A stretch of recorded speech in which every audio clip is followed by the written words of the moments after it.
Оюун урлагш асууя. За хоёр юм асууя. Энэ зураг төсөв хийгдээгүй байгаа объектуудын тухай бид нар ингээ ярьдаг л да. Жишээлбэл сургуулиуд, цэцэрлэгүүд, эмнэлгүүд, соёлын төвүүд гэдэг ингээд өөрөөр хэлбэл хэрэгтэй шаардлагатай байгаа энэ объектуудыг ер нь бол төрийн байгууллагууд өөрсдөө төсөв хөрөнгө мөнгө гаргаад зураг төсвөө хийлгэж чаддгүй маа. Энэ асуудлыг нэг мөр болгож цэгцэлж шийдэхийн тулд улсын хурлын 60 дугаар тогтоолын дагуу зураг төсвийг хийдэг. Үнэхээр энэ ажлыг төр өөрөө хийх ёстой биш юм уу? Энэ ажлуудыг нэг хэн дуртай хүнээр өөрсдөө очиж хийлгэчээ төсөв хөрөнгө мөнгө илүү дутуу байгаа тухай яриад байгаа нь бол бас зарчимгүй асуудал юм шиг санагдсан юм аа. Тийм учраас цаашдаа засгийн газар одоо дэрэгдээ байх юм уу, эсвэл улсын хурал өөрийнхөө дэргэд байх юм уу, ийм судалгааны одоо төв байгуулад магадгүй энэ барилга захиалагчийн товчоо гэдэг шиг ингээд үнэ зураг төсвөө хийлгээд нэг зураг төсвийн одоо ийм байдлаар энэ сургууль, цэцэрлэг, эмнэлэг гэдэг энэ төрийн байгууллагуудын санхүүжилтийг шийдвэрлэвэл одоо яасан юм бэ гэсэн нэг ийм санал байна. За ер нь бол төрөл юм бол за улсын хурал бол засгийн газарт хяналт тавих бид нар үүрэгтэй. Засгийн газар төсвийн хөрөнгө оруулалтаа 70% таслаад ажлаа хариуцлагагүй хийцэн байхад бид өнөөдөр улсын хурлын зааланд засгийн газрыг өмөөрөөд улсын хурлын гишүүд тойроглууга мөнгө татах гэж янз бүрийн юм ярьж байна. Энэ олон жилийн улсын хурлын алдаа дутагдлаа гэж ярьж байгааг уянгаа гишүүнээ би хүлээж авахгүй. Миний дүү энэ ямыг бол их зөв ойлгож унш. Чи Чингэлтэй дүүргээс сонгогдсон баг. Чиний Чингэлтэй дүүргэд өнөөдөр зөндөө олон хүүхэд гурвлаад ерөнхий улс төрийн дунд сургуулийн ширээний ард сууж байгаа байх. Олон хүүхэд гэртээ цэцэрлэггүй хүмүүжиж чадахгүй байгаа байх. Харин чи тэр тойргоо сонгогдсон гишүүний хувьд аль одоо хэсэгт нь нэг ганц сургууль, ганц цэцэрлэг бариулах асуудлыг шийдвэрлүүлж болдгийм болдоо гэд биднээс асууж туршлага судлаад магадгүй над төсвийнхаа хөрөнгө оруулалтанд оруулах ажлыг хийх хэрэгтэй. Өнөөдөр түүнээс засгийн газрын одоо төсвийн одоо хуулийг хэрэгжүүлээгүй байгаа асуудлыг улсын хурлын гишүүд өмөрч хамгаалаад ярих нь зохимжгүй гэж бодож байна. Тийм учраас наадах чинь бүгдээрээ эрх үүргийн функцээрээ бас хяналт тавих юм үүрэгтэй юм аа. Улсын хурл бол Монгол улсын засгийн газарт хяналт тавих төсвийн хуулийг зөрчиж байгаатай нь бол хариуцлага тооцож ярих ёстой субъект нь байдаг юм аа.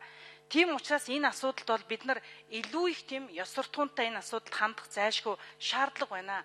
Монголын ард түмэн биднээс юу хийж бидний амьдралд, бидний үр хүүхдэд, бидний сайн сайхан амьдралд зориулж ажил хийх юм болоо гэдгийг харж байгаа. Тийм учраас энэний төлөө улсын хурланч, засгийн газарч, Монгол улсын ерөнхийлөгчч хамтран ажиллах ёстой. Энэ бол бидний нэг үүрэгт ажил байхгүй юу? Тийм учраас энэ асуудал дээр бол улс төржмөөргүй байна. Ер нь бол төсвийг хэлцэхэд бид нар ямар нэг байдлаар хэн нэгэн улс төрж одоо ямар ч асуудлыг ярих шаардлагагүй. Тийм учраас бид нар өнөөдөр энэ асуудлуудыг зөвшөлдсөлд, ойлголцолд хүргэж улсын төсвийг цаг хугацаанд нь батлах шаардлагатай. За дараа нь бол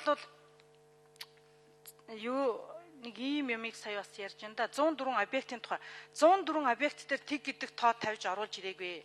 Засгийн газраа та бүхэн 264 объектыг төлөвлөгөө таслаад муу ажиллажээ.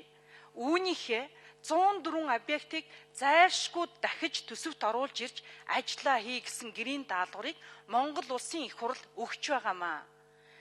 Бид тийхгүй бол энд одоо их хурлын зааланд сууж бид нар энэ ард түмний төлөөлөл болж юугаа ярих юм бэ?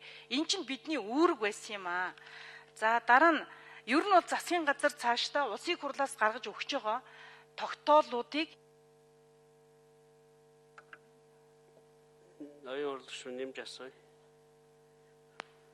Улсын хурлаас одоо төсвөө сайжруулаа, зураг төсөвгүй барилгаа шийдээ, төсвөө нягтруулж оруулж ирээ гэсэн үүрэг даалгаврыг 12 оны 11 сард Монгол улсын их хурл 60 дугаар тогтоолоороо баталж өгсөн. Энэ үүрэг даалгаврыг чинь инх бол дарга нэгийн ч биелүүлэхгүйгээр Монгол улсын засгийн газар 14 оны төсвийг оруулж ирж байна. Энэ бол хариуцлага. Энэ бол улсын хурлынхаа дээр Монгол улсын засгийн газар гарцсан байна. Засгийн газар чинь хариуцлагагүй байна гэдгийг хэлж байгаа хамгийн том баримт. Тийм учраас энэ асуудлыг бол өнөөдөр цаашдаа давруулж ийм байдалд хүргэмээргүй байна. Одоо ч гэсэн бид нар 104 объектыг жагсаалтаар тогтоолоор оруулж ирж байгааг бас хэрэгжүүлэхгүй байх вэ гэж бид нар маш их хяналт тавьж болгоомжтой хандах ёстой байна гэж ойлгож байгаа. Тэгэхээр энэ тогтоолын хэрэгжүүлээгүй заалтуудыг хэрэгжүүлэх тал дээр анхаарлаа хандуулах талаар үнэхээр их хурл чиглэл гаргаж өгмөр байна гэж би энх болдоргоос энэ асуултыг асуумаар байна. Хариуцлага ярих хэрэгтэй байна шүү дээ зарим юм дээр. За одоо санал хурааж эхэлнэ. Оюун орол гишүүний асуултанд хариуллаад 3 гишүүн асуун. Тэгээд санал хурааж эхэлнэ. Гишүүд гарч явуулгүй танхимдаа байхыг хүсэж байна.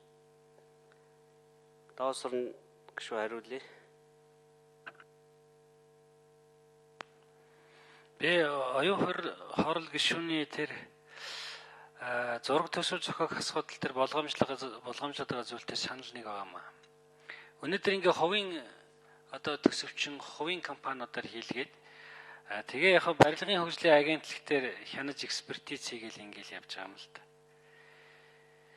Тэгэхээр энэ асуудлыг ер нь бас ялангуяа тэр төсөв зохиож байгаа дээр нь төрийн хяналтыг илүү болгох шаардлага байгаа бах. Өнөөдөртөө бид нар ингээд үнэхээр энэ сургуулиудын төсвийг батлаад байгаа юм шиг мөртлөө үнэн хэрэг дээр энэ сургуулиудын чинь тэр төсвийг бол нөгөө зураг төсвийн компаниуд чинь үжээ биднээс өмнө баталсан байгаа байхгүй юу? Тэр экспертизээр оруулаад. Тэгээ тэрийг чинь бид өөрчлөх хэрэггүй байгаа шүү дээ.